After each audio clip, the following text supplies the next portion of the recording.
14.5 bilyong piso na karagdagang halaga ng investment pledges ang natanggap ng Pilipinas na inaasahang makapagbibigay ng trabaho sa mahigit na 15,000 Pinoy.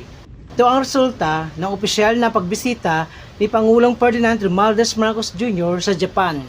Kabilang sa mga sektor na tatanggap ng mga bagong investment ay ang industriya ng infrastructure, Business Process Outsourcing o BPO, Retail, Electronics at Ship Manufacturing. Matatandaan noong February 2023 nang unang bumisita ang ating Pangulong Bongbong Marcos sa Japan at napag-uwi ito ng investment pledges na worth 700 billion peso at 24,000 na job opportunities para sa mga Pinoy.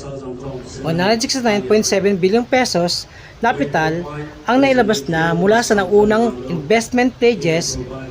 Sa kabuuan ay may total na 771.6 billion pesos halaga ng mga investment pledges ang mula sa Japan na inaasahang mapagbibigay ng trabaho para sa 40,200 na mga Pinoy.